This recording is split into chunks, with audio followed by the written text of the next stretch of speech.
So good morning, everyone, and a very warm welcome to all of you here, despite the rainy weather this morning. For those who don't know me, I'm Carolyn Deere-Burbeck. I'm the Executive Director of TESS, the Forum on Trade, Environment and the SDGs, based here at the Geneva Graduate Institute.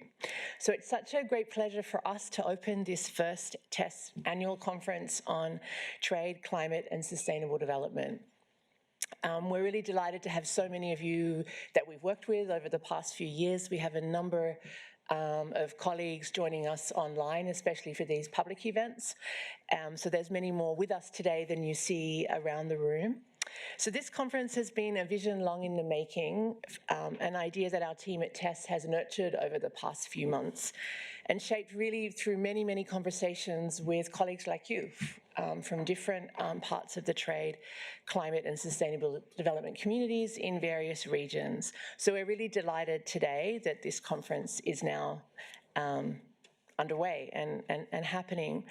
So a quick reminder, I don't think I need to remind everyone here, but just a quick reminder of why we're here. And the fundamental reason we're here is because the world is facing an extraordinary climate crisis. Climate crisis is getting worse every day. There's all kinds of amazing efforts made by all kinds of different stakeholders and governments to address this challenge, but it's fair to say that we are not winning. Right, so that's the fundamental sort of backdrop for this meeting today. We also know that the impact of the climate crisis is enormous on economies everywhere, and especially on economies of the most vulnerable, climate vulnerable and poorest countries in the world. We know it's hitting food security, livelihoods, key economic sectors. It's impacting nature, which is the foundation for all of our economic activity. And it's also impacting the efforts of developing countries to advance their own development and sustainable development strategies nationally and at the regional level. So we know that all of this is happening in a time of record economic uncertainty and instability in trade. We still face growing inequality, enduring poverty, massive debt crises in many developing countries. So it's a very serious time for our planet and for all of the people on it. So our challenge here is to try and look for what we can do as people working in the trade community to try and support more effective, inclusive international cooperation that can help us tackle the pressing challenges we see on the climate front, and at the same time drive forward our international commitments around sustainable development. You'll see in the way that we framed this conference that we have focused on all three aspects of the climate crisis, so the urgent challenge of mitigation and decarbonisation, but also the urgent challenges of adaptation and recognising the immediate economic and recurring economic losses that many countries are facing. So at TESS, our mission is to work for a global trading system that effectively addresses these environmental crises and supports sustainable development.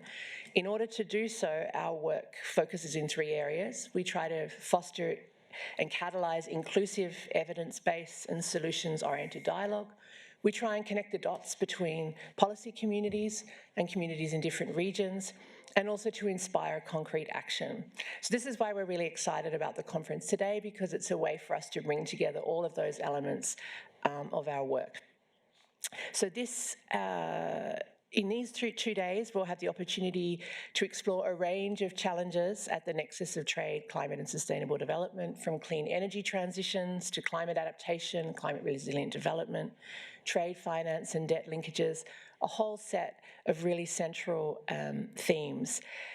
Our aim is not simply to exchange ideas or to complain about the state of the world, but to really engage all of you in charting practical and cooperative pathways forwards, identifying where there are opportunities to work more effectively together, economic opportunities in promoting change as well.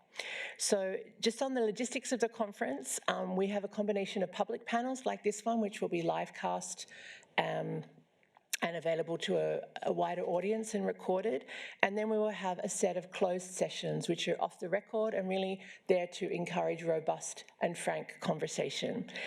It's a deliberately hybrid space, so we have researchers, policy experts, practitioners, and also some government officials have joined us as well.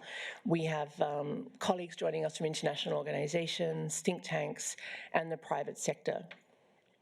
So just before we move to panel one, I wanted just to thank really wholeheartedly my team at TESS, who've really brought this TCSD to life. It's been a lot of energy and perseverance over the past few 3 weeks. I want to thank all of our colleagues at the Geneva Graduate Institute who've been instrumental in facilitating this, and for providing a home also for TESS since we were launched in 2021. I'd also like to note that for us at TESS, this year's TCSD is a pilot. It's a first-off effort, so we're really interested in your feedback on how to make it better, to strengthen it for future years. We can't cover all the topics and themes today. I'm sure there are ones you all think should be on the agenda, so please note that for us later. There's also more colleagues around the world who expressed a strong interest in joining today, so we'll be looking for ways to engage them next time. I want to provide a special thanks to our funders and supporters for making this possible. So, and in that regard, thank the Quadrature Climate Foundation, the European Climate Foundation, the Open Society Foundations, the German Development Corporation, and the governments of Australia and France, all of whom provide support for our work at TESS. So we thank you for that. So, coffee breaks will be outside. Lunch will be on the top floor of this building. You'll have to go a little bit outside and catch a lift to get in there. The meeting rooms, we have slightly more people joining the thematic sessions in person than we anticipated. So one set of thematic sessions will be here and the others will be in the building immediately next door. You get to walk up a set of stairs to get there, and they'll be the only 2 venues that we have for the whole time. There'll be a reception this evening on the top floor. And luckily, there's absolutely no substantive agenda. It's just for you all to talk to each other, to exchange views, to get to know each other. So that's a good thing, I think, at the end of a long day, to have no agenda. And I would ask that between sessions we try and be prompt. We have some wiggle room because the coffee breaks are half an hour each, but the more swiftly you arrive, the more conversation you'll get to enjoy. So with no further ado, I'm going to turn to panel 1. And so here I'm really delighted that we have a great set of speakers to set the scene for us looking at opportunities, challenges, and pathways for enhanced cooperation on trade, climate, and sustainable development.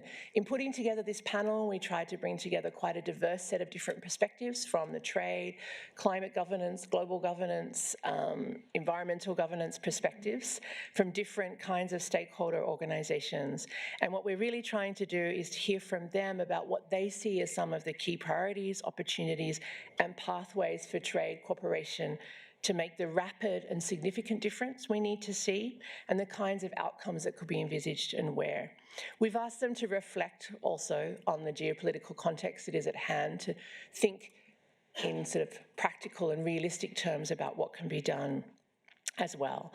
So I will introduce, I think you all have a copy of the program, so I won't go through the entire list first, but I'll just introduce each speaker as they come. And it's my pleasure to first introduce the Honourable Justice David Unterhalter, who's from the Faculty of Law at the University of Cape Town and also a judge of the Supreme Court of Appeal of South Africa. Welcome, David. I think maybe we... Thank you very much, and thank you to TESS for convening us all here today with an agenda of extraordinary importance and interest. It is really the great paradox of our time that the necessity for cooperation to secure global public goods has never been greater, and the climate crisis is the obvious centerpiece of that need for a global cooperation. But the conditions for securing that kind of cooperation could not be more fragile and more contested. The sources of that fragility and contestation are reasonably well known, but I thought I would begin by just listing them in a synoptic kind of way, because if we're going to talk about where we might want to make progress, I think we cannot underestimate the extent of the difficulties that we face. So let me begin by sketching a few aspects of the global political economy that I think are salient and which need to be taken into account. The first concerns the diversity of the global economic order. It is a much more diffuse order, which in some sense reflects economic development that has been secured over in the post-Second World War period.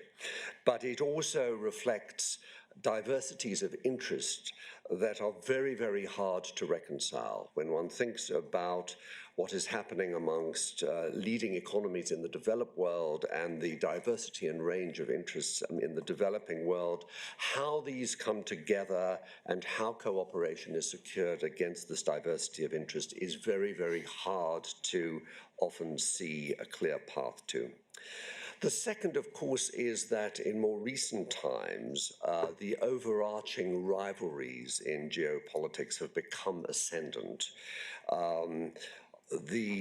To take but one obvious example, the nature of the US-China rivalry in trade and in geopolitics more generally is an overarching consideration that has led to responses across the world that are very, very hard to coalesce into collaborative agreement. So diffusion and diversity means fragility and the difficulty to secure salience. I think one also has to reflect upon the challenge of unilateralism. This takes many forms, one obviously in respect of trade and the current stance of the US administration, but it has other manifestations that are just as important in relation to the rise of certain species of nationalism, populism, and general hostility to multilateralism and a rule-based world order. That has led to an ascendancy of the question of power assertion over rule-based orders, and it is very, very hard to see how those can cohabit in a fashion that is productive for many of the kinds of public goods that we need to secure. If that wasn't a sufficient set of difficulties, there are, of course, also significant issues that arise around declining populations, questions of inequality and development that have arisen, and the extraordinary fiscal constraints under which so many countries have to work, and their governments have to seek accommodations. And that is a function of stringency both in the developed and in the developing world.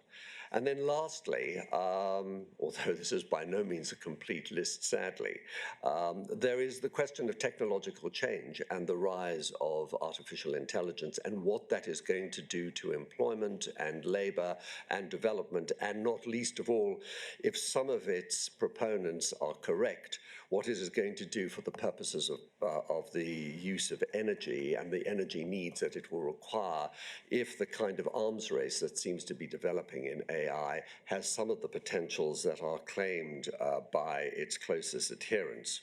So that is a world in brief that has many, many tendencies that are very, very hard to reconcile for the purposes of securing cooperation and furthering the need to meet the urgency of the climate crisis. And in the climate realm itself, regrettably, there are many, many aspects that are unfortunately grounds for pessimism. The COP process in some respect appears to be less ambitious in terms of its outcome. There is, as we know, a diminishing set of possibilities that we will meet the 1.5 degrees centigrade target. We simply are not on track to meet the targets that have been agreed, and there is insufficient finance, lack of implementation, and there is just an inadequate phasing down of the use of oil and gas for the purposes, let alone coal, for the purposes of seeking to meet the targets that have been announced. So what is to be done? Well, I want to concentrate, because there are many things that I'm sure will be the subject of our discussions today, but I really want to look at two areas. The one concerns trade and the WTO, and the second concerns investment treaties and BITs and their formations in trade agreements in slightly different forms. Let me begin with the WTO, because I think at the center of some of the answers to the climate crisis is the overarching need to secure investment. And that is both public and state investment on the one hand and private investment on the other.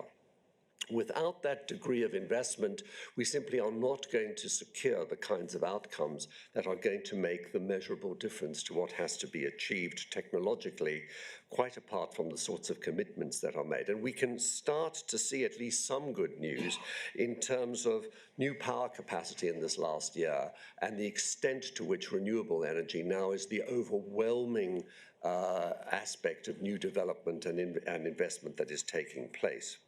But how to secure the kinds of investments that are necessary under a series of rules that are going to make sense and secure this development is the challenge that I think is most difficult. Let me start with the WTO.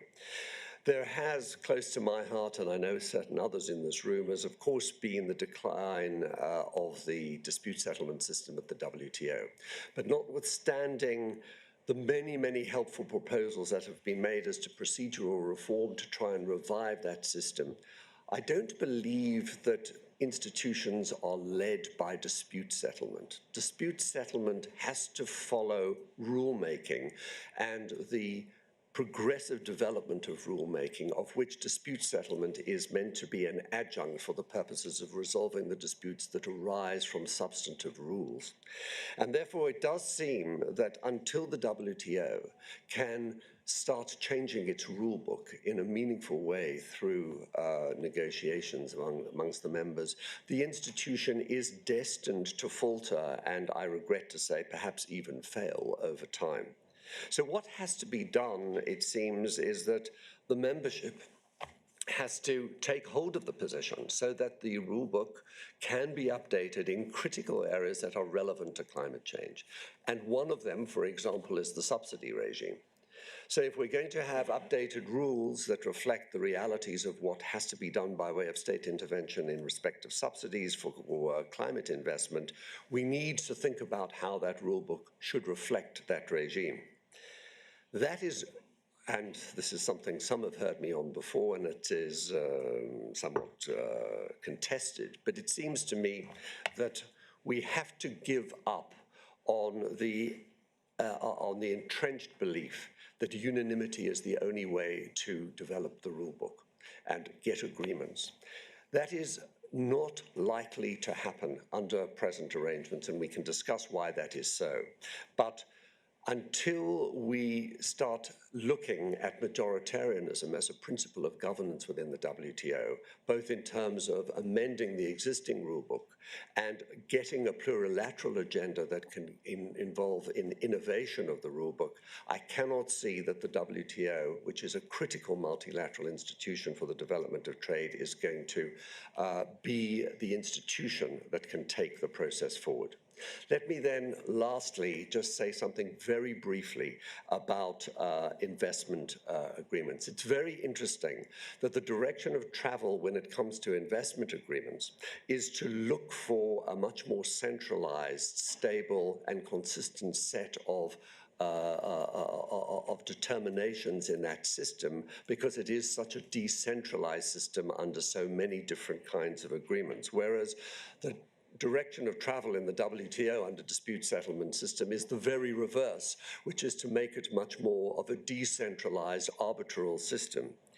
It does seem to me that one should look for ways in which, under a decentralized system, one can get some greater measure of consistency and uniformity, particularly in relation to how states can act for the purposes of engaging in public interventions that will have effects upon vested investments that have taken place and will affect the regimes under which investment disputes take place.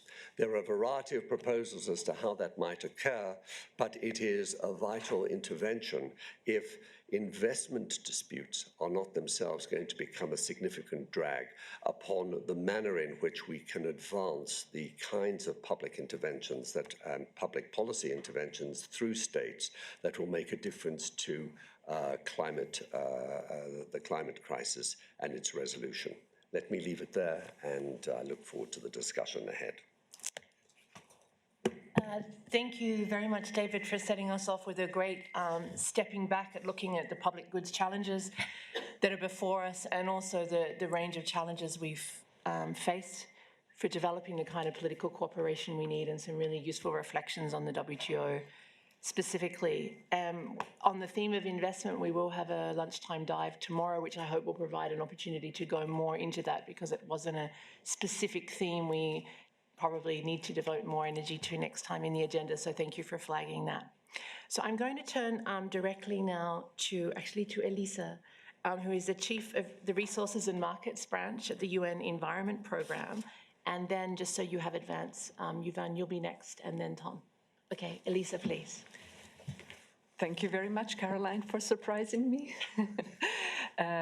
Excellencies, colleagues, friends, what a pleasure to be with you today. And Caroline, what a pleasure to be in the panel that is inaugurating this series of conferences. Very much looking forward to that. And thanks, Caroline, and to all your team for bringing us together and giving us a space for a conversation. In my opening reflection, I'm going to touch upon 3 points. I'll try to do justice to what my expert colleagues who are part of the climate negotiation are telling me in terms of their thoughts and their reflection vis-à-vis COP30. That's a homework that Caroline gave to me, and in full transparency, I need to confess that I'm not necessarily part of the UNEP negotiating delegation. I'm part of other delegations of the delegation of negotiating other instruments. So I know I'm walking a very sensitive ground, so please bear with me. But what I would also want to add are some reflections very much connected to the work that our team is doing in the Resources and Markets branch of the Industry and Economy Division vis-à-vis some of the, how could I say, misalignment that we're seeing vis-à-vis the vision and the trajectory that we have as an organization and the opportunities that we see emerging. So let me start with walking the sensitive ground of sharing some of the thoughts that my colleagues that are involved in the preparation towards COP30 have been sharing with me. And I'm actually keen to take it from a positive angle.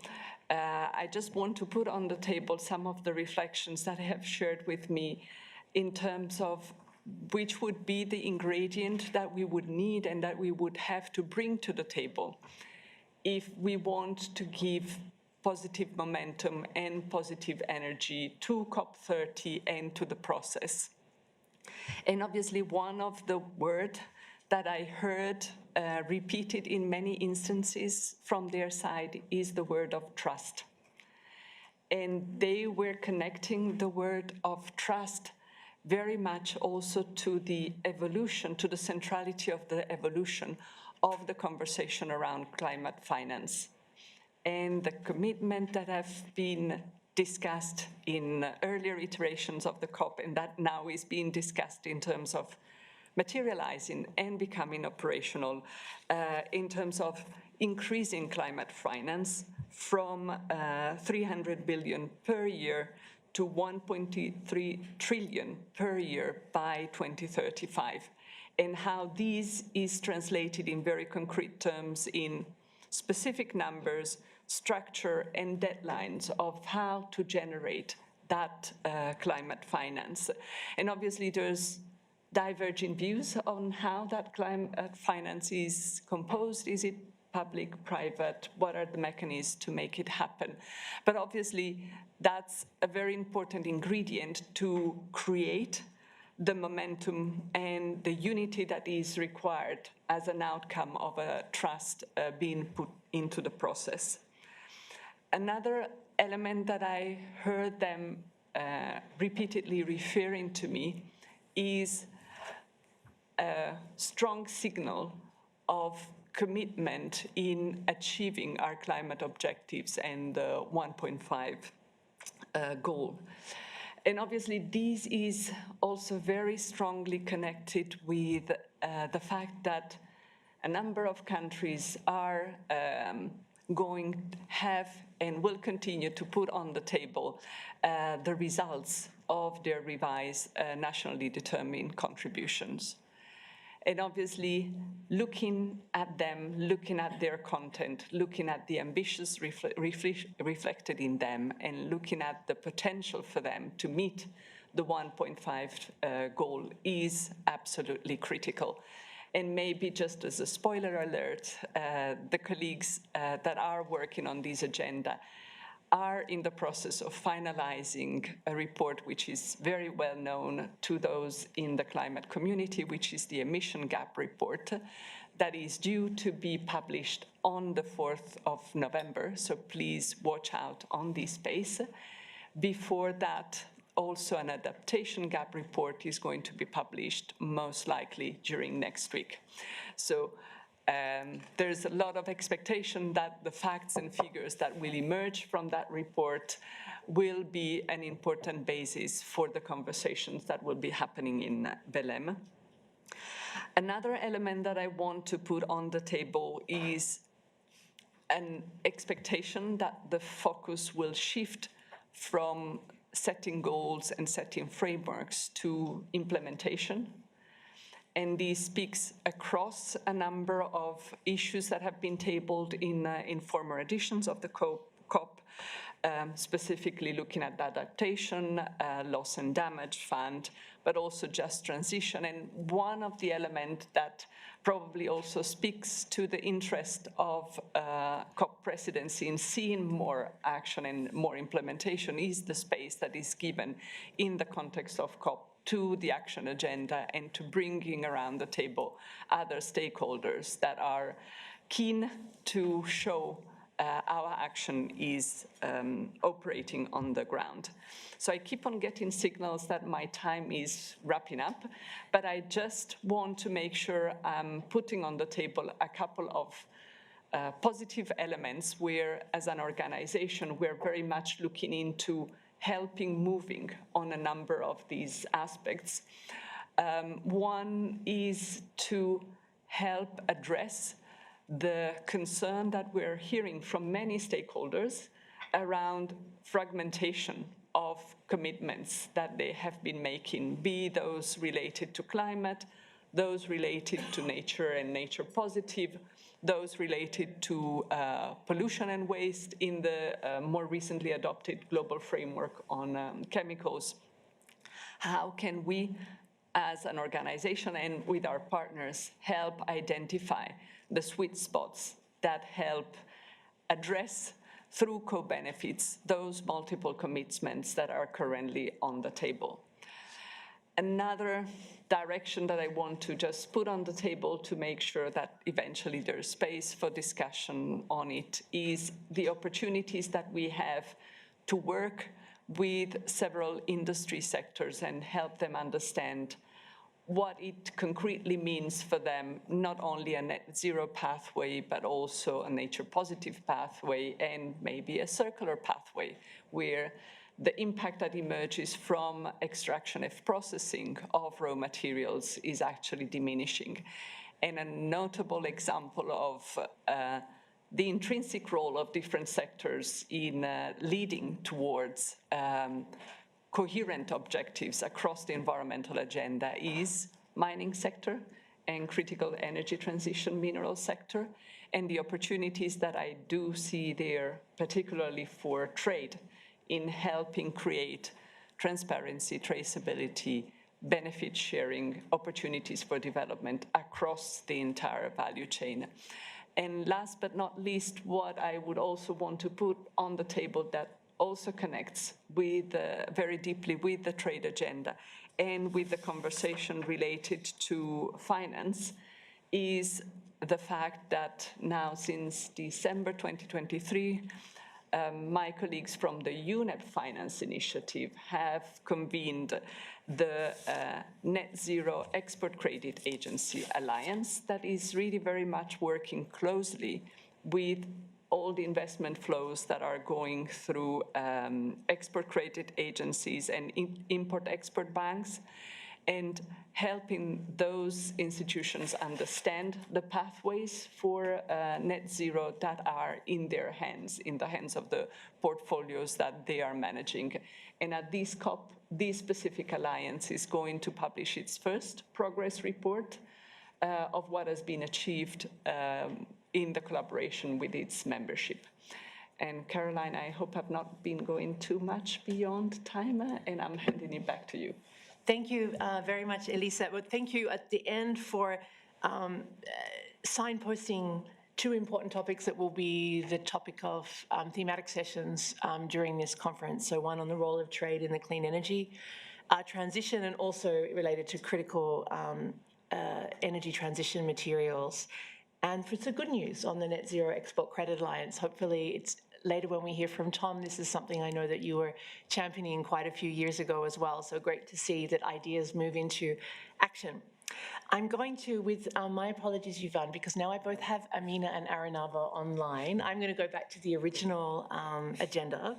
So I'm going to turn next to Ambassador Amina Mohammed, who is the chairperson of the Trade Negotiations and Investment Forum in Nairobi. She's also a former Cabinet Secretary for Foreign Affairs and International Trade in Kenya, and is known to many of us as the former ambassador here as well. And on that note, I regret, David, when I introduced you, I forgot to note, of course, that David was one of the was previously an appellate body member of the WTO and also the chair of the appellate body, and now I think is still acting as a panelist in WTO disputes. So he has a very close understanding of that system as well.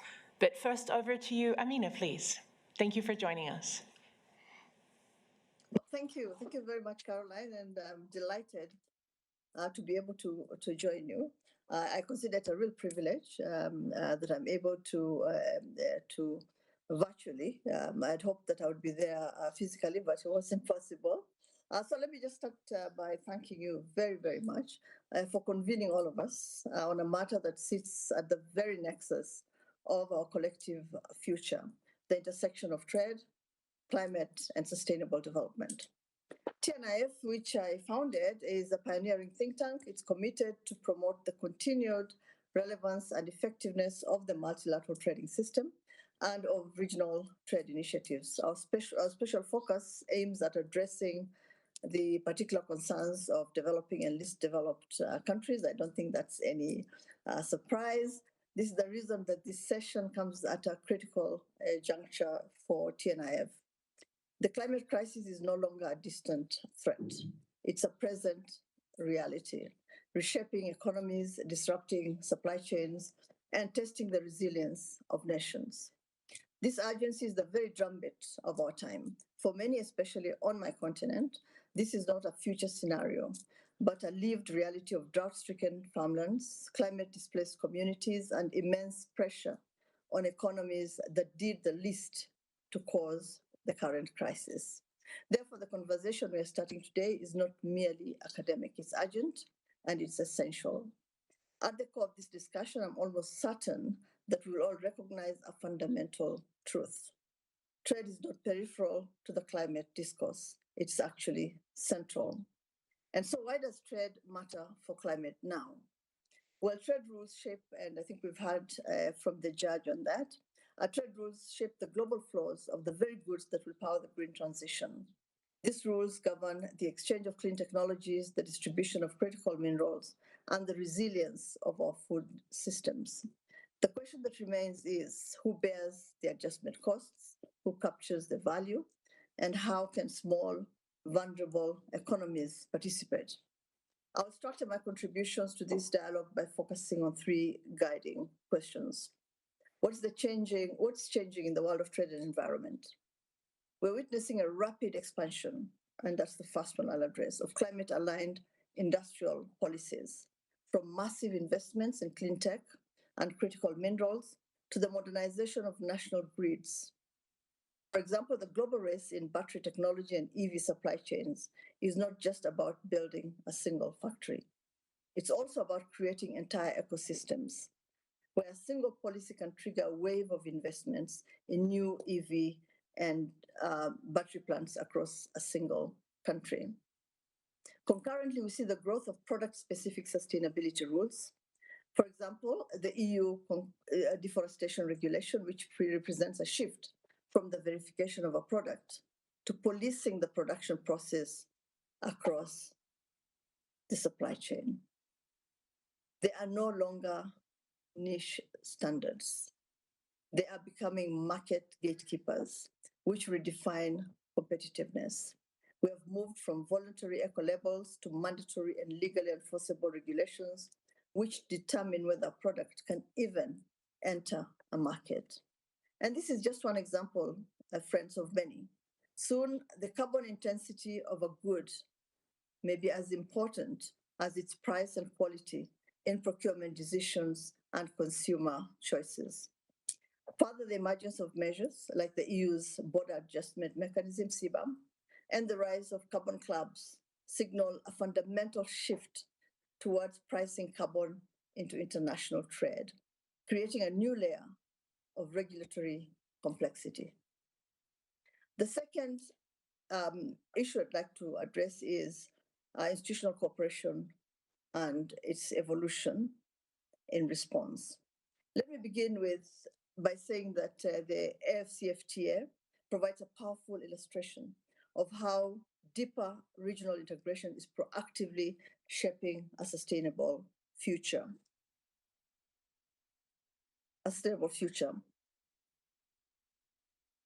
Work, for instance, is advancing on the Protocol on Women and Youth in Trade, deliberately ensuring the green economy is inclusive from the beginning. Furthermore, there's active strategic work that's going on, what we might call the development of AFCFTA Green Rules of Origin, focused on designing our origin criteria to effectively promote regional value chains in sustainable sectors such as solar energy and battery assembly. To this point, we can think of an example of ongoing discussions in the context of the African Union, calling for leveraging trade for a green and sustainable recovery. These initiatives are welcome because they create the political mandate and the political will necessary for innovative ideas, such as the African Green Stimulus Program.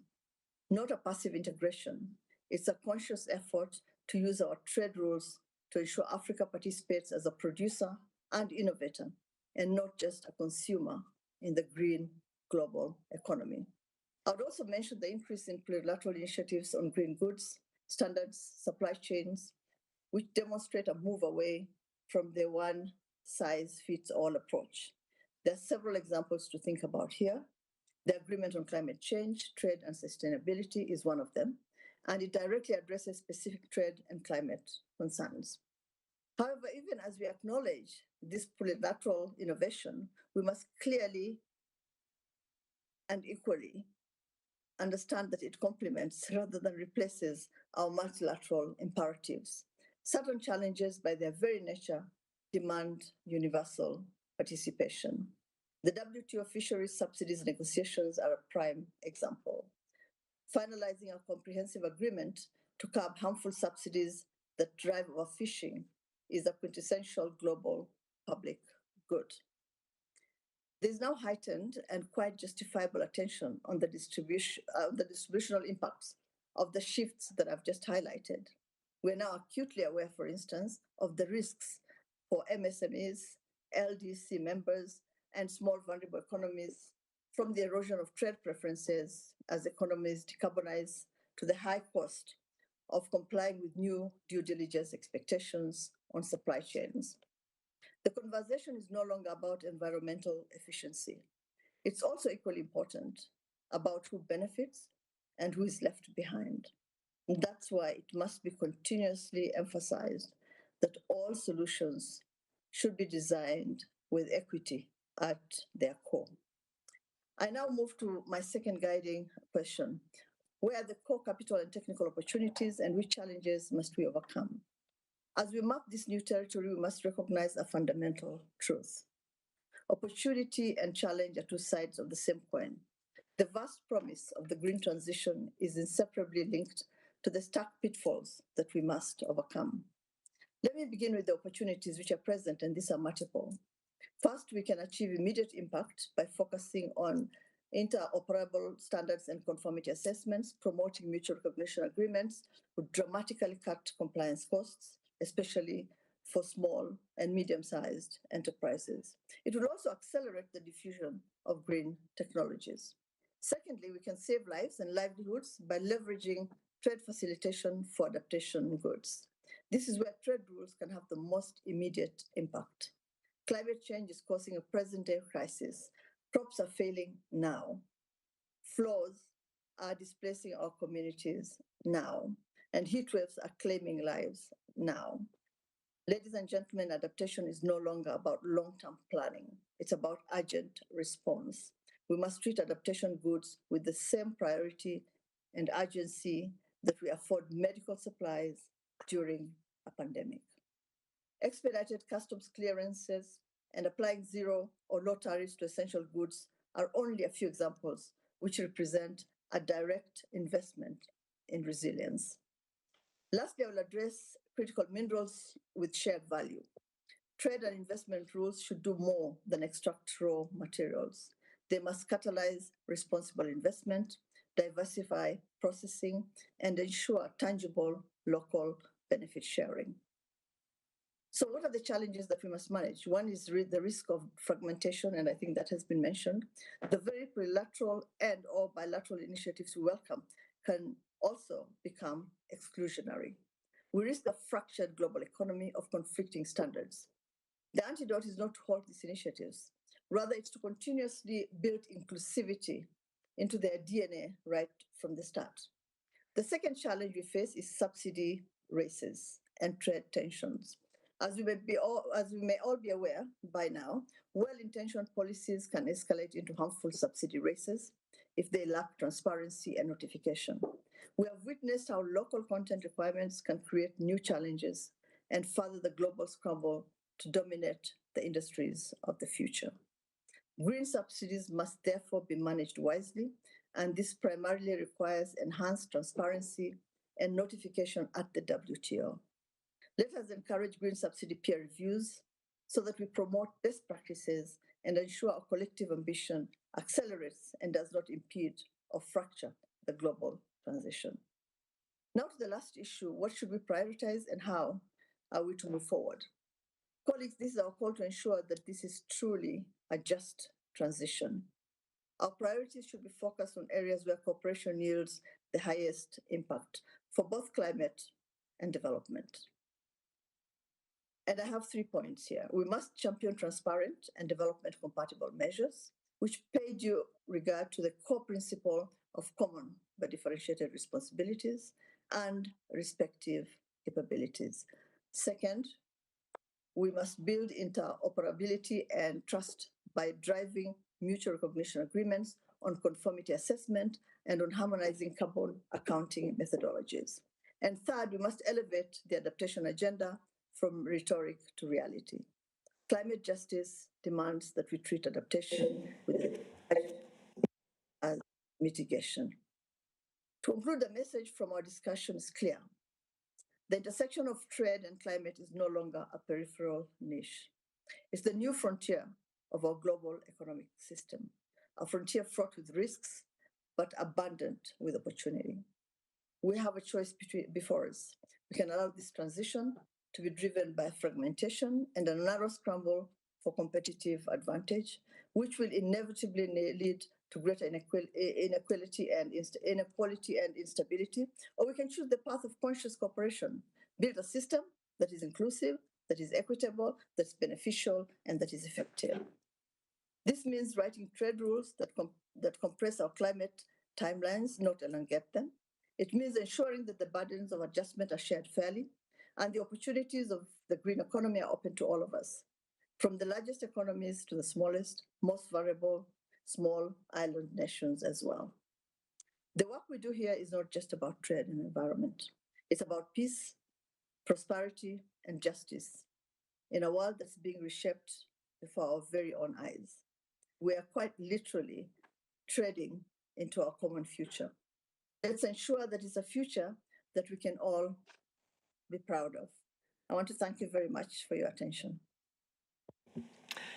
Thank you very much, Mina, for excellent remarks. Really delighted that we're able to have your perspective and also such a detailed analysis of some of the trade, of very particular trade issues and how they're relevant to this discussion.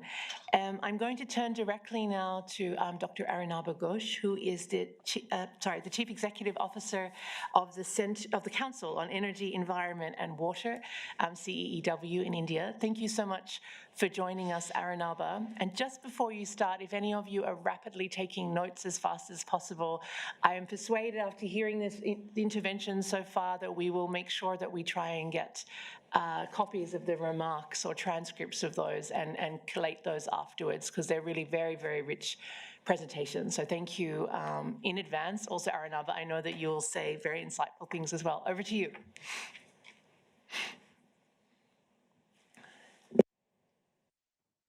Thank you, Caroline. Can you hear me?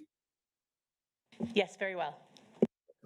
That's a little unfair to set me up that way. And also presumptuous that I'll have interesting things to say, but thank you. It's very kind of you to invite me, and I'm disappointed that I can't join you in person, but I'm speaking to you from not too far away. So I'm looking forward to seeing how this conversation progresses. As was introduced, good morning, everyone. I'm Arunabha Ghosh. I'm the CEO of the Council on Energy, Environment and Water. It's an independent think tank headquartered in New Delhi in India. We work across the country, but also with several other emerging markets. And this year, I'm also serving as special envoy for COP30, representing South Asia. To dive straight in, I wanted to just reflect on the new context we are having this discussion in, at least from my perspective. And my perspective comes not just from India, but at least certainly from my conversations with countries in the region in my role as special envoy, but also work that I have done, at least under the previous administration, in looking at trade and environment issues with the Biden administration, or looking at ways to bridge gaps between the EU and the Global South. So I'm trying to bring these different threads together. And I think 2025 is a continuation of the past, but also a beginning of something different. So the first thing I want to say is that we are dealing with three insecurities, and we have to ask ourselves how the trade and environment linkage responds to those three insecurities. The first insecurity we're dealing with is the climate insecurity. Climate risks are, by definition, nonlinear. They rise with time. As Ambassador Meena Mohammed was just saying earlier, that we are in the middle of the crisis, and this is only aggravating. Now, while this is happening, we are also faced with an energy insecurity. And the energy insecurity is not just of the fuels of the past, but also of the fuels of the future, i.e., the solar panels, the wind turbines, the critical minerals, the batteries, the hydrogen electrolyzers. The concentration of these supply chains does increase the insecurity, especially if we are trying to double down or actually triple down on our commitments towards clean energy infrastructure. The third insecurity is actually growing economic insecurity. And in some ways, this was already hinted at by Justice Unterhalter in his opening remarks. But I think we are ill prepared globally and within our national economies for the kind of economic crisis that's about to hit us. On average, the global economy over the last, say, half century or so has probably faced a financial crisis once a decade. Uh, we began this decade with an economic crisis in the form of the pandemic, but we are probably heading into perhaps much larger economic crisis. So when we ask ourselves about ramping up climate action, or we ask ourselves the role that trade and trade rules can play, we have to take a step back and say, is it responding? Whatever we conceive, will it respond to these three insecurities? The second comment I wanted to make is that we're also faced with three gaps. Within a couple of weeks, many of us will be in Brazil, and a lot of conversation will be about the ambition gap. And that is indeed an important conversation to have, especially when the world is very much off track in getting to net zero by 2050 overall, but certainly in having already breached the 1.5 um, benchmark. So the ambition gap matters, but it is not the only gap that matters. What matters more here and now in 2025 is the implementation gap. And unfortunately, we shine the spotlight on countries and companies that raise ambition rather than shine the spotlight on countries and companies and cities and regions that actually get the work done. And I think we have to stop, despite our sparring in climate negotiations, we have to stop becoming a society, a mutual admiration society. So the louder you can proclaim your ambitions, the more medals you're awarded. The focus has to be on who gets things done. And this leads to the third gap, which is the perception gap. This assumption that emerging economies and developing countries are just sitting around not acting on climate change. And somehow they have to be forced, arm twisted, cajoled, nudged into action, actually belies the implementation gap issue that I was highlighting. My own country, India, has achieved its 50% target of non-fossil electricity capacity for 2030. It has already achieved it in 2025. And I say this as an analyst, not as an advocate or a representative of the government of India. I work in an independent institution. Equally, if I look in Southeast Asia, you see rapid expansion in renewables. If I look in other countries in South Asia, I see various different pursuits being adopted, both for clean energy, but also for sustainable transport, also for distributed energy, and so on and so forth. I can go to Sub-Saharan Africa, we can go to South America, and we can keep listing. In many developing countries, the share of renewables as part of their electricity mix is actually higher than the share of clean energy in that of advanced economies. So before we start filling the ambition gap, let's focus on the implementation gap and start with filling our perception gaps. And therefore, I want to come to this issue of trade and climate action.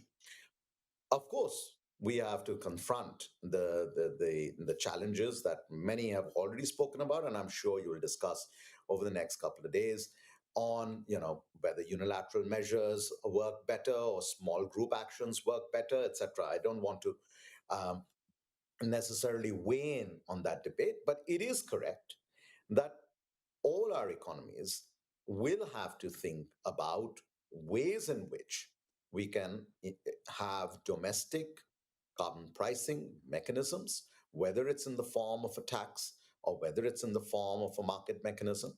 Um, we also have to build robust monitoring, review, and verification systems. This is all in our interest.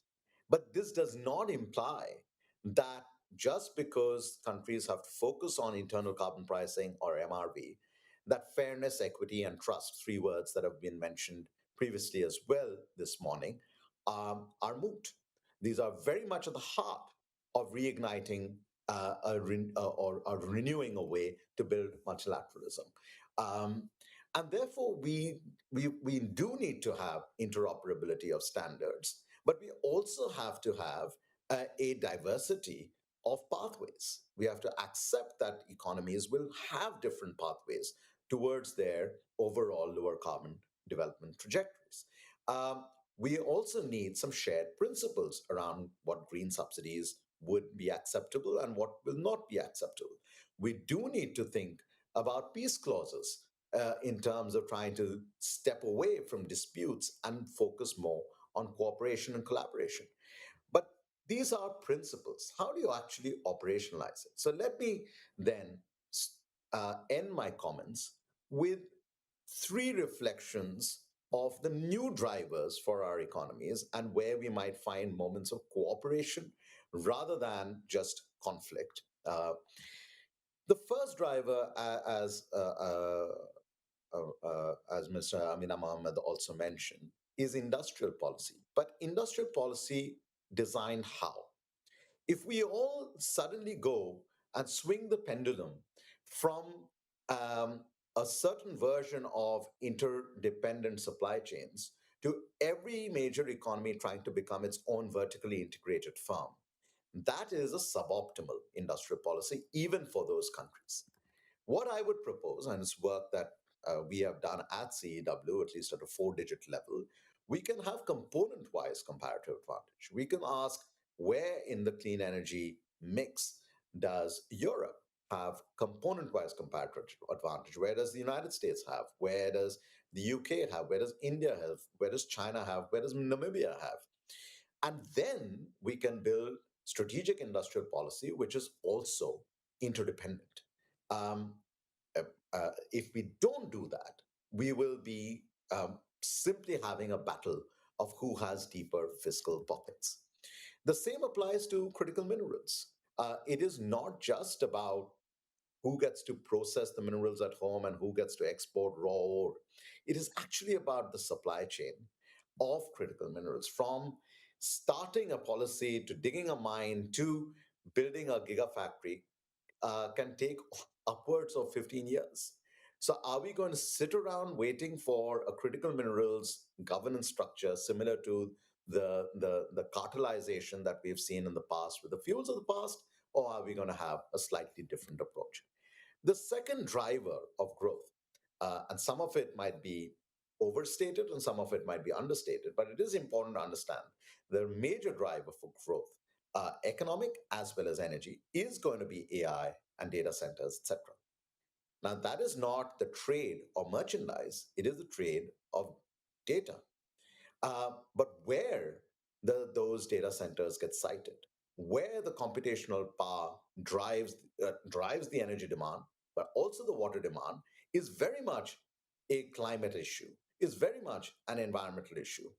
And therefore, again, we have to ask ourselves, are we thinking about the future drivers of global economy and global productivity in the context of the kinds of not just data protection rules, but the environmental protection rules that we have or probably don't have? And the third driver, I would say, is the green economy. This is a phrase that has already been used, but at least from our perspective, the green economy is well beyond the energy transition. It includes the circular economy, it includes the nature and the bioeconomy, and I would argue it actually has far greater employment coefficients as well. For instance, calculations we've done in India suggest that for every 10 million rupees invested, you get one clean energy transition job. You get 8 jobs out of the circular economy. You get 12 jobs in the nature and the bioeconomy. When we start thinking about trade as an enabler of sustainable development rather than an end in itself, and we start thinking about the new insecurities we are faced with, climate, energy, and economic, and we think about the gaps we have, not just in ambition, but also in implementation perception, we do really now have to find ways to bridge these gaps by looking at where trade rules, environmental rules, climate rules, investment rules can push us down a faster development pathway, which is also sustainable, using the new drivers of economic growth, of sustainable economic growth, and not just get bogged down with the distrust of the past. Thank you.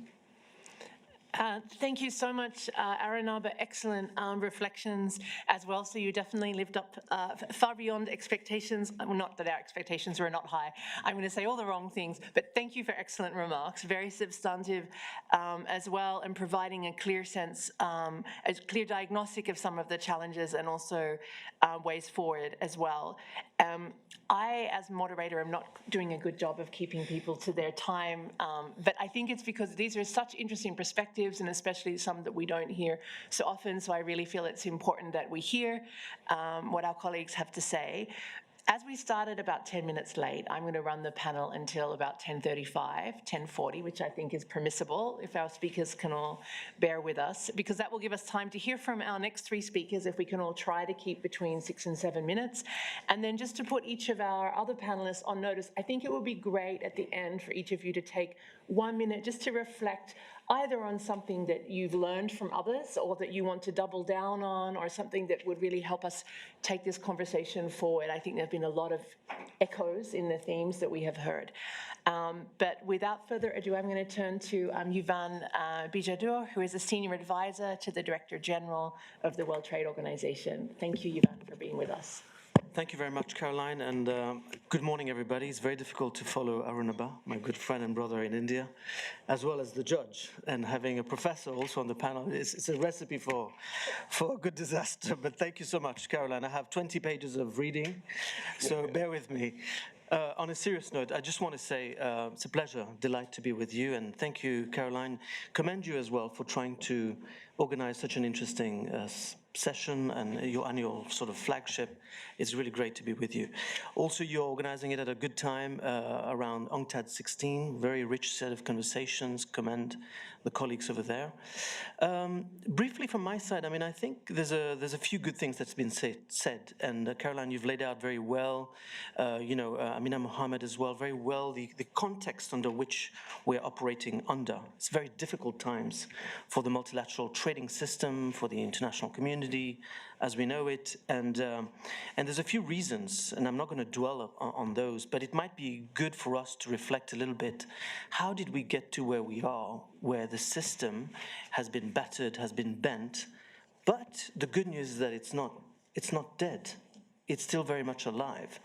And then we can talk a little bit about this. I'd like to reflect on this, but just on the system, I think from a systems point of view, when we look at the research that the economists at the WTO have done, prior to the tariffs that the US have imposed and subsequent reciprocal tariffs and others, where global trade, 80% of it was going through MFN rules.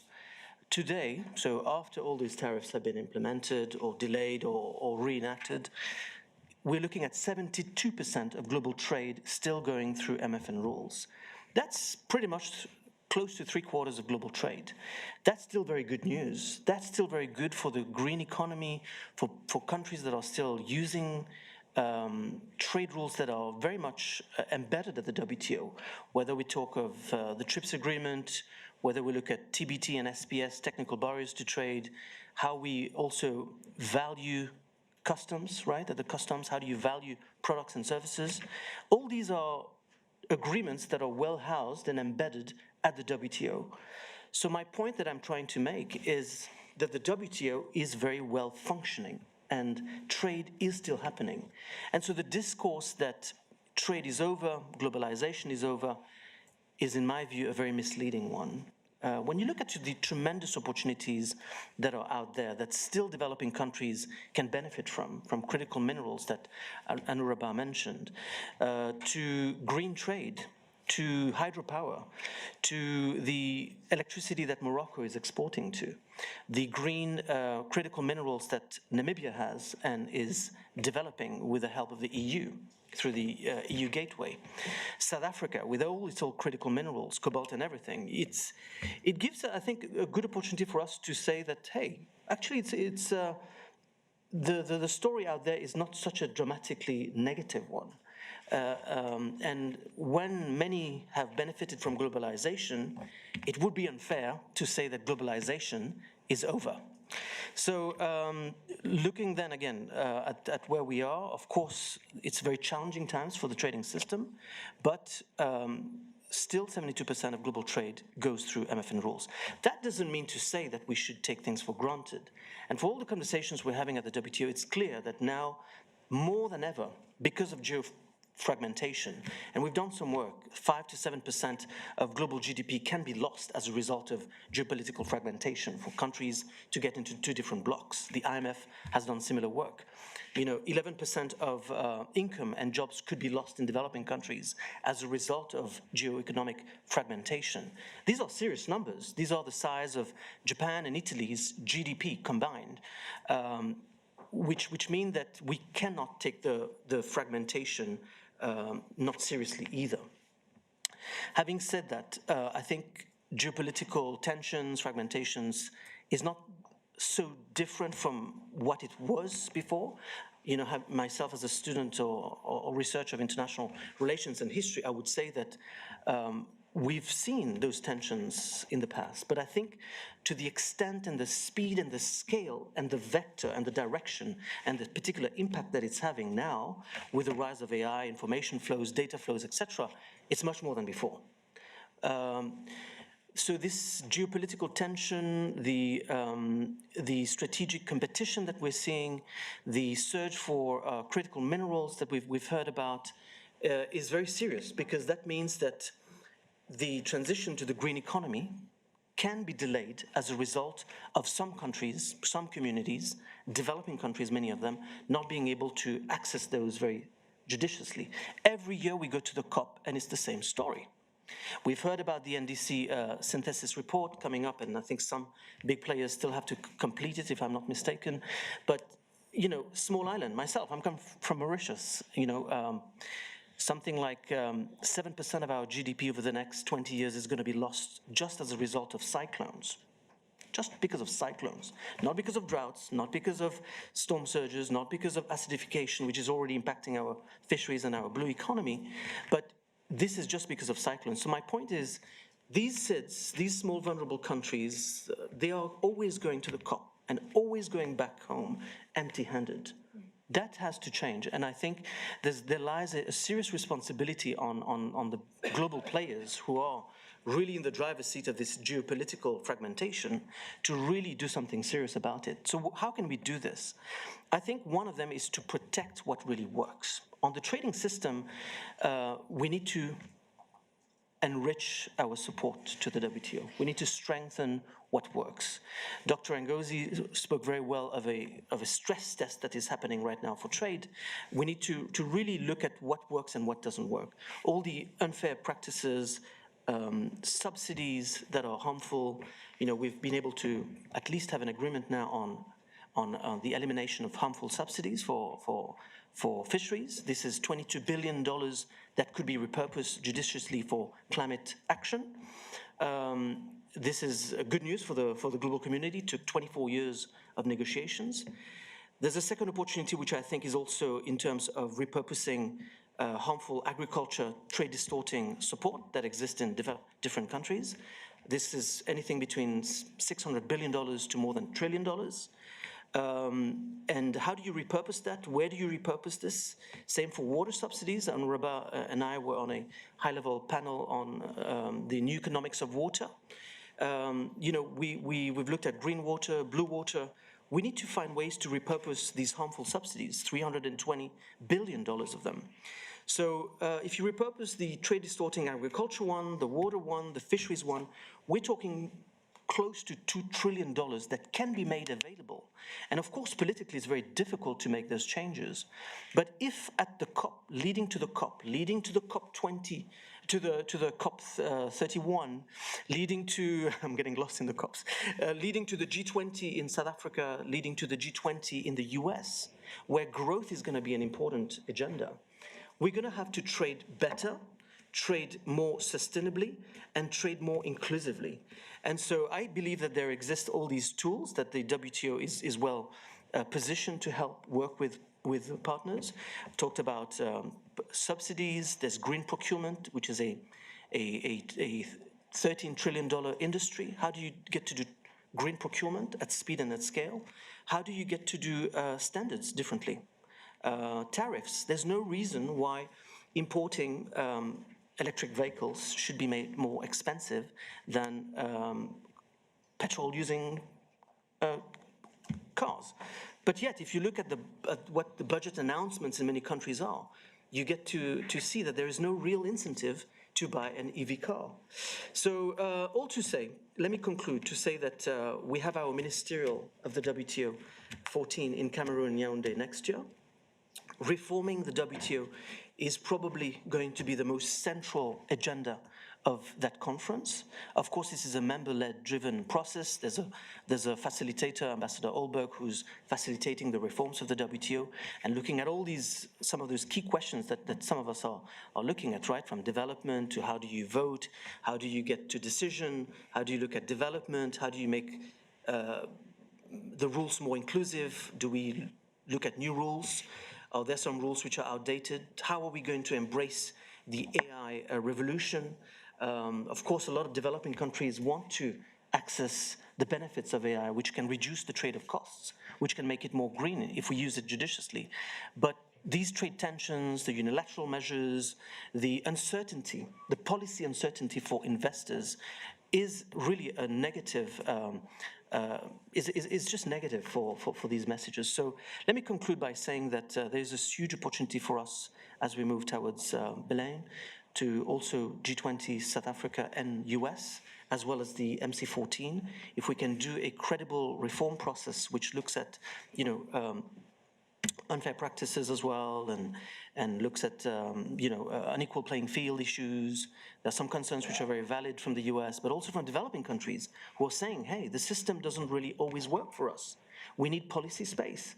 I think if we can address some of those core big issues, big ticket item issues, and get a credible process, that would be fantastic. In the meantime, plurilaterals are complementary to the multilateral system and to multilateral agreements.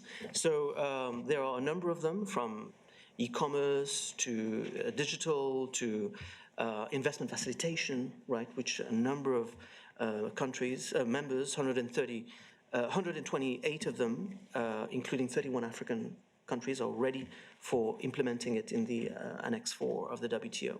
So all to say that there are fantastic opportunities, and this collective group, Caroline, I hope will be able to well reflect on what that means and how we do business differently the day after Belém, the day after the COP, after the MC14 and other important milestones. Thank you. Thank you very, very much, Yuvan, for those reflections as well. I'm going to turn swiftly now to Thomas. Just before I do, one of the things I think is useful for all of us to do in these coming 2 days, I mean, I think Yuvan and some other speakers have put on the table very much these broader issues of WTO reform, is to try and understand where and how, and politically how feasible is it to advance a stronger sustainability dimension in the WTO reform discussion as well.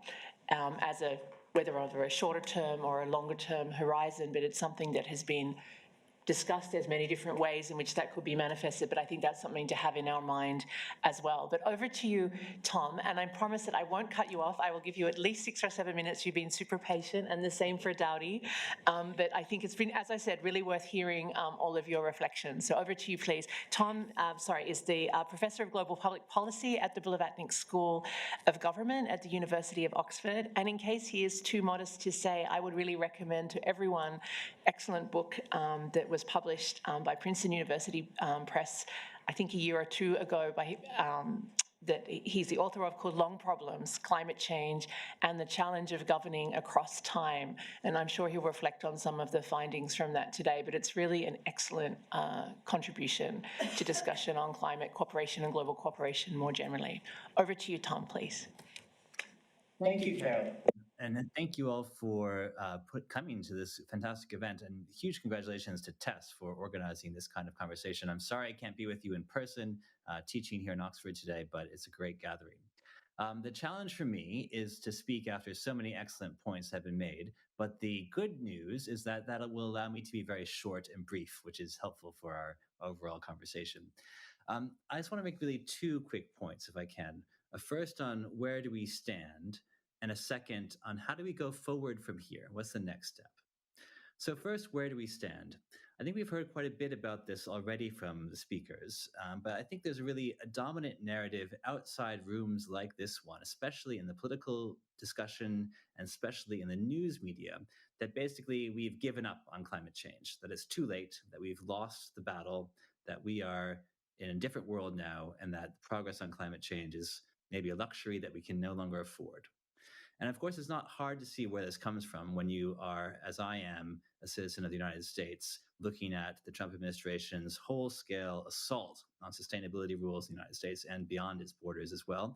And it's also not hard to imagine where this narrative comes from if you sit, as I do, in a European country, looking at rising polls for far right parties, looking at some of the political rhetoric from even center right parties giving up on some of their previous pledges, and of course, big debates happening in the European Union around its green agenda at the moment.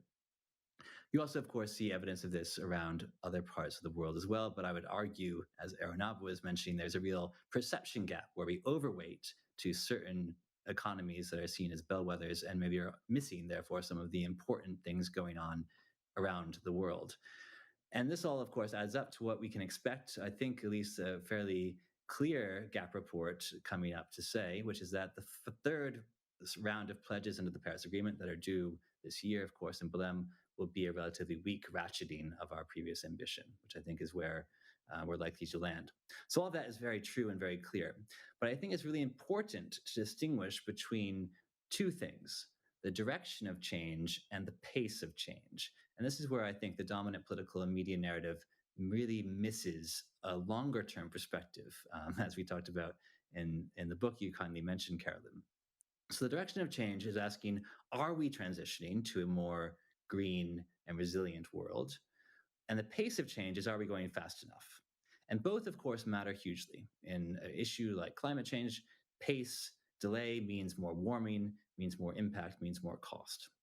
But the media narrative is really hypersensitive to changes in pace of change and really undervalues, I would argue, the deeper drivers. It's what my students would call the vibes as opposed to the underlying trends. I just want to share with you 3 quick data points that I think show how the sense of gloom that maybe pervades a lot of the discussion on this has missed some of the deeper drivers. So first, let's look at company behavior. We have a project that we're part of in Oxford called the Net Zero Tracker, which looks at a whole range of different targets by companies, cities, regions, countries around the world. So quick show of hands, I can see some of you in the room. How many people think in the United States in the last 12 months, the number of listed large companies with net zero targets increased or decreased? Raise your hand if you think it decreased. I can see you, so please feel free to vote. If you think the large number of companies in the United States, or large companies in the United States saw fewer net zero targets, and how many of you think it might have increased? Raise your hand. Okay, so some abstainers I see as well. But the answer is that it increased by 9% in the last 12 months. So more companies added net zero targets than dropped them. And those included big companies like eBay, like Merck, like Goodyear. So this is a really interesting, I think, fact that underlines and underscores some of the gap between perception and reality. That 9% growth rate was not exceptional globally. There were many countries, especially in Asia and Latin America, that saw more companies adding such targets. So this is a really important point. Second data point I suggest to you is around regulation. Arnaba, you mentioned the implementation gap, which is, of course, hugely significant. And as I mentioned, we're seeing a lot of debate here in Europe, for example, on some rules and regulations and how they might shift. But another project we have here in Oxford, the Oxford Climate Policy Monitor, is again casting a wider net, looking at what are all the different rules we see which are trying to incorporate climate and sustainability goals into the broader fabric of the economy, from financial disclosure to rules around carbon crediting to procurement rules, et cetera, et cetera. And if you look at those, again, there's huge growth and actually really exciting progress in a number of areas. I'll just cite in corporate disclosure on sustainability, we've seen new rules in the last few years from Kenya, South Africa, Turkey, China, California, others. We're seeing huge new movement in the carbon credit space, carbon markets in India, Brazil, China, Africa, a number of other places. So the implementation gap, which is the thing to really focus on, I totally agree, is actually seeing real meaningful progress. It's in a whole range of different areas. It doesn't add up to the same kind of headline that you might want it to, but it's a meaningful change that we need to equally see alongside some of the challenges. And the third data point, of course, is maybe the most important one, which is a number of panelists have already mentioned, the underlying economics of the energy transition in particular, that one big piece of the puzzle, are really changing in a pace that I think few of us have really wrapped our heads around. The scale of change, the pace of change in solar and wind and batteries, and electric vehicles, means our old mental models really no longer apply, and things are cheaper. And as our number said, they can be more secure in ways that are really disrupting some existing models. And I think the implication of that, of course, is that the incumbent industries, the older ways of making energy, are increasingly reliant on political support to maintain their business models. And that creates conflict and contestation. That's part of what we're seeing play out in the world today. So I think my first point where we stand is that there's a lot of indeed variance on pace, and the pace is slowing down in a way at a time we need to speed it up. But the direction of travel is actually in some ways more clear than it ever has been. And the underlying structural drivers pushing this are robust and resilient, and I think likely to be not in somehow overcoming contestation, but rather the things that are driving the contestation, and therefore a huge need for us to focus on that end goal as well as the short-term variation around it. Final point I just wanted to say is the second thing on how do we move forward from here? I think we need to be very clear that the multilateral system is not going to be the way to make progress. It's maybe an essential backstop, it's essential ground foundation on which to build, but we're not going to be negotiating multilaterally things that are going to make huge steps forward on these issues in the near term. I think that's a hard reality for many of us who believe in inclusion, who believe in an equitable international system, but it's one that I think we need to work through. And we saw this, of course, very clearly in the International Maritime Organization just last week, where the United States, Saudi Arabia, and a few other blockers really undid a quite wide consensus, maybe a surprisingly wide consensus that was undone by a few very intense blockers willing to throw their weight around. So we need coalitions that are willing. And the good news is that there are many good ones already happening. And the big challenge I see is how do we build a big enough and strong enough and diverse enough coalition of countries that want something like a relatively open, relatively liberal set of rules around these foundational and transformative new technologies, EVs, solar, wind, batteries, and other parts of this emerging electro economy that's rapidly rising. And I think the real, key issue to think about here is that, of course, the biggest player in all of this is China by a huge margin, right? China is by far and away, from manufacturing to raw materials to deployment to servicing, the biggest financing, the biggest player in this. And this has brought some real good benefits. Arunama even mentioned in passing some of the changes in South Asia. Look at photovoltaic deployment in Pakistan in the last 12 months. Pakistan this year is going to generate 20% of its energy from solar, up from basically nothing a few years ago. This is a huge and rapid transformation with big benefits. Look at Nepal, where the number of electric vehicles being driven around Kathmandu, which has terrible air pollution, is changing rapidly because of cheap imports from China. That's good. But we also know, and this is, I think, incredibly clear, that a world where China makes and the world takes is not a sustainable equilibrium. That is not going to be the path for a long-term, meaningful decarbonization of the world economy. It has to be a shared value chain where everyone is finding a spot for themselves in the new green economy. And the good news, I think, geopolitically for me, is that shared interest that almost every country in the world has, that's not the United States or China or a petrostate, is in building that kind of shared value around a new electric economy.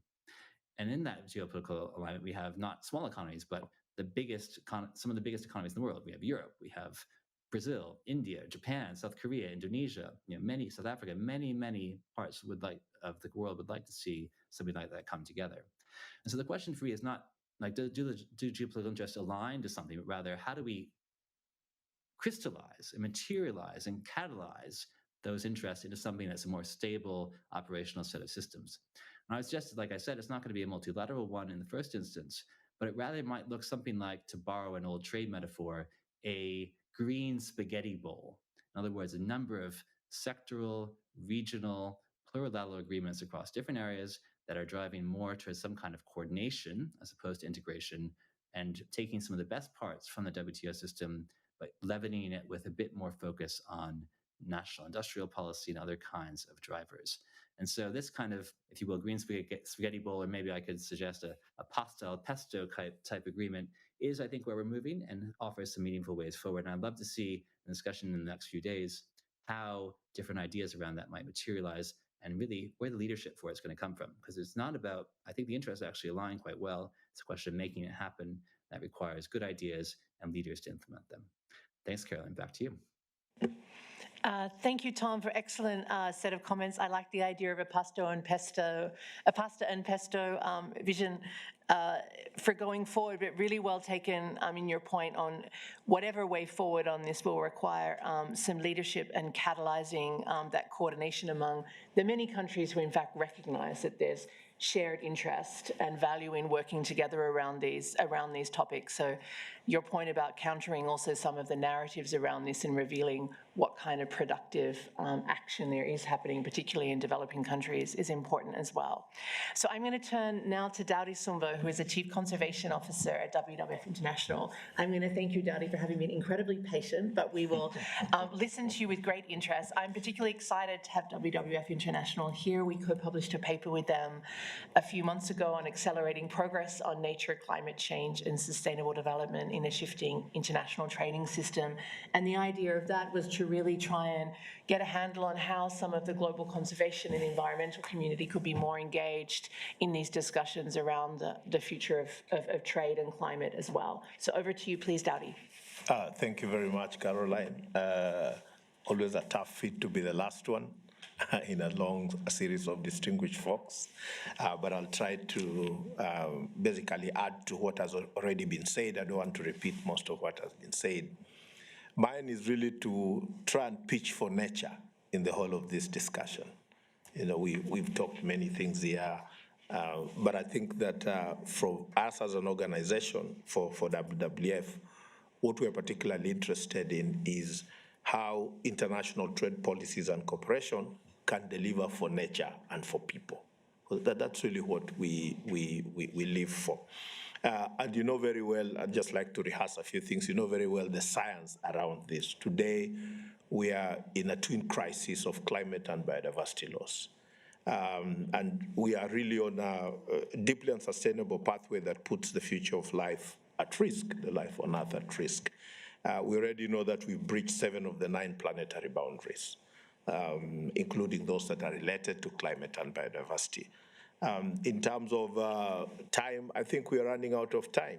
You know, not only are we on the brink of permanently exceeding the 1.5 degree target, but when you look at wildlife populations across the Earth, these have plummeted 73% since 1970.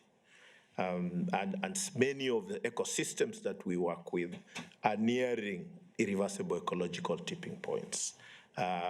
In places like the Amazon, where we estimate that if deforestation does cross 22%, the Amazon will no longer provide the ecological services that it is doing today for the benefit of many of the economies of the Earth. The coral reefs, same story.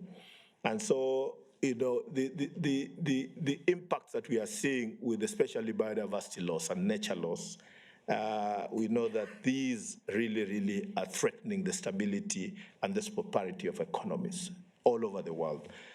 You will remember he did mention the World Bank report that estimates that the collapse of some of these ecosystem services provided by nature could result in a decline of global GDP by 2.7 trillion annually by 2030. That's huge. And therefore you can see how central nature is to this whole discussion, whether it is climate mitigation, climate action.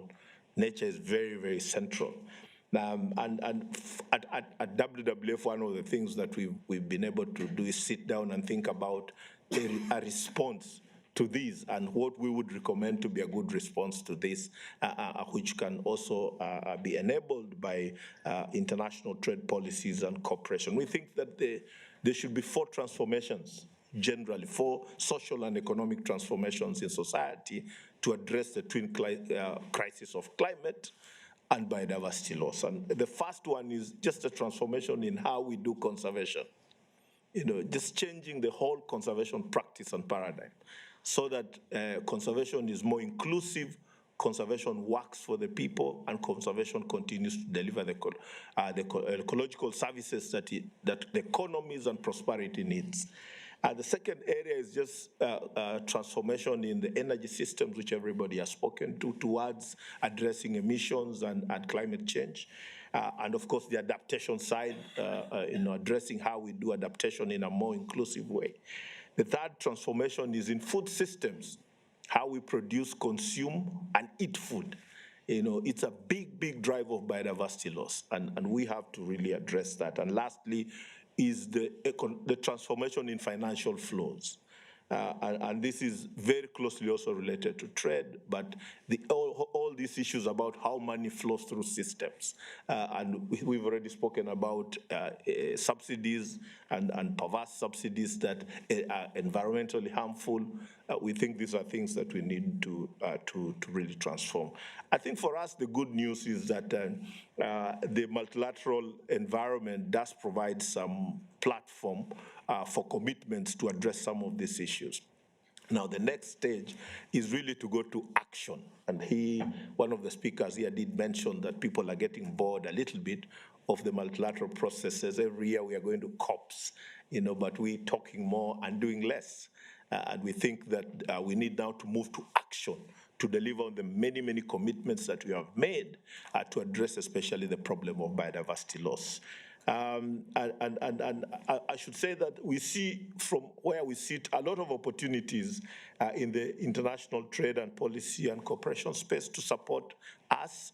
The first thing is that we think that we need to take advantage of the work that is going on to strategically rethink the international trade system and the place of nature in that system, and how international trade policies and cooperation can work for nature and can work for people, because we've already established how nature is critical to progress here.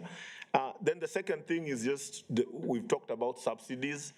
Here I just want to say that we, from the conservation industry, are quite pleased with the fisheries subsidy, although it still has a little bit more work to do. But we think it's a good guiding light for what needs to be done going forward. And we hope that we can build on the fisheries subsidy to really address this issue of nature loss that is linked to trade and is linked to cooperation. And then we also think, lastly, that we need to move away from sort of the short-term crisis management and focus more on strategic approaches that drive long-term transformation. 1 minute. Yeah, there are many other complementary ways to turn these opportunities into reality. We welcome especially the proposal that has been made by the COP30 presidency to really think a little bit out of the box and come up with ways in which multilateral fora on trade and climate change can address some of the challenges we're talking about. So for us, the next 5 years are really critical because we are really driven by the Global Biodiversity Framework and its goals up to 2030. So the next 5 years for us are very critical. And we think that we need to act before the combined impacts of climate change and nature loss trigger cascading and runaway effects. I think the risk of failure for us is real, and the consequences will be very profound. And we think that international trade and policy can and should be a major lever for how we turn things around. So we look forward to engaging and partnering to turn these opportunities into realities and contribute to ensure that international trade policy and cooperation full potential to accelerate progress on nature, climate, and sustainable development is unleashed. Thank you very much. Thank you very much, Dadi, and I apologize that you had to go somewhat more speedily than others, but I was watching your points and I see you still managed to capture all of the things. But thank you for having really hammered at the end on this point that, the climate and nature crises are intersecting. Together, they have tremendous economic impacts, and we can't solve one crisis without dealing with the other or addressing the other. And also this, it's great to hear of the commitment and interest of WWF in becoming more strongly engaged in what kinds of trade and trade policies can help drive some of this transformation, both on the production and the consumption side, that we will need to see. So thank you very much for those comments. I promised at the beginning that I would offer everyone a minute. I'm going to offer you each 30 seconds. Just as a quick takeaway, noting that almost almost everyone here is participating in person for the next 2 days, so we have many opportunities to take this forward over tea and coffee and various sessions as well. So this is not the last word on the subject, but I'll turn firstly to Judge Alter, please. Well, here's my 30 seconds. Everyone has rightly emphasized cooperation. The question is how to operationalize cooperation. I think it's positive that we haven't had significant retaliation against the unilateralism that has emerged. I think a majority of countries believe in cooperation. The question is how best to do this. Is it through the green spaghetti bowl, and can you maintain sufficient coherence and enforcement through that system, or can you still do it through multilateral institutions? If you're going to do the latter, you have to rethink its governance, whether it's around concepts of responsible consensus or other ideas around majoritarianism. I'm less skeptical that it is impossible to achieve it multilaterally, but if it can be done through the spaghetti bowl, it might ultimately come to be reflected multilaterally. Thank you very much. Just as a quick compliment, maybe these can also be complementary strategies as well, right? It's not an and/or way forward. Amina, are you still there with us? You are, yes. Could I ask you for your 30 seconds, Amina? If not, I'll turn over to you, Aranalba, please. So my 30 seconds would be that we focus on implementation reform. We focus on strategic bilateralism, and we focus on smart plurilateralism. All those three things can then lead up to re-injecting trust in multilateralism. Thank you very much, Aranalba. Elisa. I'll try to be time efficient. One of the elements that for me stood out from the conversation is in making the case for this transformation of industry and economy, the importance of being very consistent in showing the impacts on employment and the more vulnerable in our economies. Thank you, Elisa. Amina? Maybe, Amina, when you're ready, you just dive in. Otherwise, I turn over to Yuvan. Thank you, Caroline. So I'd say that we hold a few truths in our hands currently from the science. We've seen the IPCC 6 and eventually 7 reports coming out. Financing, there's a lot of financing out there that needs to be recapitalized, repurposed, leveraged, unlocked, etc. New ways of looking at carbon credits and standardization of asset classes, etc. The trading system works. It needs reforms, but it does work. There's a lot of good things that need to be protected, and there's a lot of issues that just require multilateral cooperation, whether you call it through an international organization, international system, but you do need rules around artificial intelligence. You're going to need rules around climate. You're going to need rules around digital trade, because critical minerals, you name it, because there's a lot of things that just one country or set of countries cannot really necessarily handle the same way unless you had a truly multilateral cooperation. Having said that, I think there are opportunities for these plurilaterals to continue to, so those who can demonstrate that should move forward with that. And there's many examples of plurilaterals that are working, that can work for the greater good. And just the last point is to say that it's a huge opportunity for us to align financing, the environment world, trade, and policymakers who are going to all these international events and who are sitting in these seats of negotiations need to come up with a cogent, robust narrative around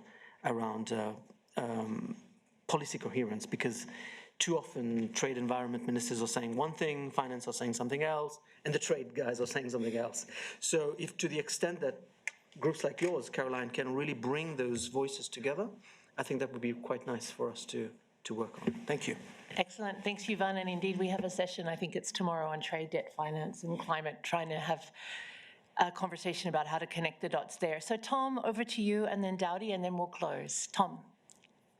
Just to say, I agree, Carolyn, your interpretation of my proposal as a complementary effort. So the green spaghetti bowl sits atop of the multilateral table, absolutely.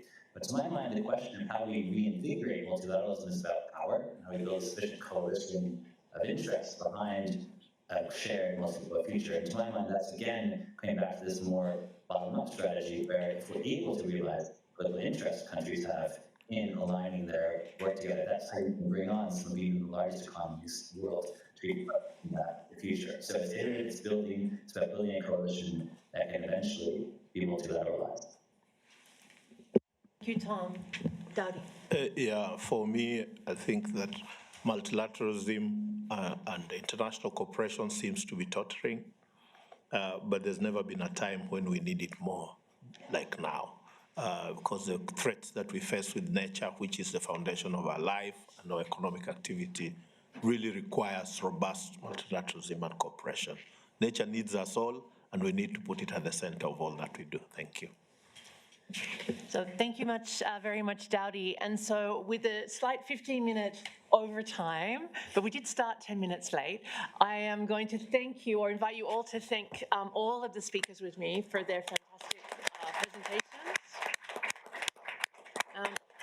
I think we achieved our mission, which was to set the scene. We put in place a lot of some of the core questions, or you have helped put on the table a lot of the core questions, trends, priorities, and pathways that we can be thinking about going forward. So I'm not going to do any more wrap up than to say thank you very much.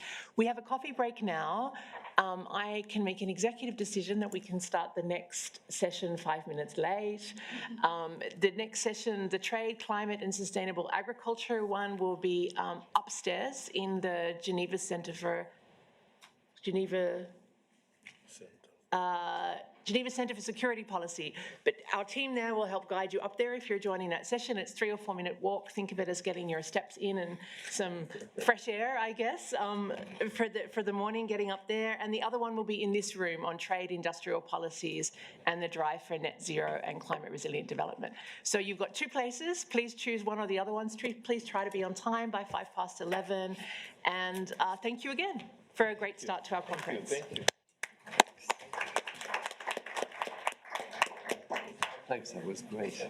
Wow, it was a bit of a No.